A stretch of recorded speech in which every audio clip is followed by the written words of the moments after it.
ঠকে যাওয়া এক নারী আমার জীবনে আসুক, হারানোর ভয়ে আমাকে সারা জীবন আগলে রাখুক। এই কথাটা কেন বললাম, আমি যতটুকু বুঝি, যে মানুষ একবার ঠকছে ও ভালোবাসার যন্ত্রণাটা বুঝে। আর যে মানুষ ভালোবাসার যন্ত্রণা বুঝে, আমি মনে করি ও জীবনে দ্বিতীয়বার আর কি কষ্ট দিব না। আর আমি এটাও বিশ্বাস করি, আমার মতো আপনার মতো ভাই হাজার হাজার মানুষ মনে করেন ভাঙ্গা মনের মানুষ আছে। ভাঙ্গা মনের মানুষ আছে যে মনে করেন যে মানে এত কথা এত কমেন্ট আমার শুনতে হয়। বিশ্বাস করেন ভাই, আমার যদি কেউ আসা জিগায় যে ভাই আমি রিলেশন করবো, আমি ওর স্টেট না করে দিই যে ভাই তুমি কোনো রিলেশনে যাও না। আর যদি কেউ কয় যে রিলেশন করি, তাহলে ভাই ওটার সাবজেক্ট আলাদা। যে রিলেশন একবার ঢুকছে, যে কেউ মন দেয় ভালোবাসে ভাই, পরে যদি আপনি মাইরা কাইটা মনে করেন হাত পা কাইটা ফেলাই দেন, তারপরে মনে করেন যে ছাড়তে পারবো না, রিলেশন থেকে বাইরে দিতে পারবো না। বাইরে যাইবো ঠিক তখনই বেরোবো যখন মনে করেন ধাক্কা যাবো।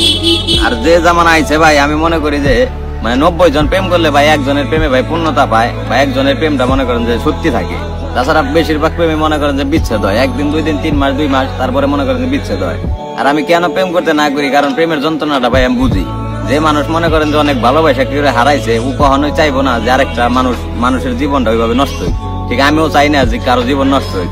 আর যে মনে করেন ভাই ঢুকে গেছে, ওর সাবজেক্ট টোটালি আলাদা।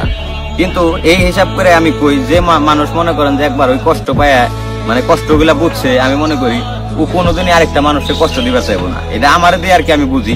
তারপরে ভাই মানুষের মন তো সাবজেক্ট আলাদা।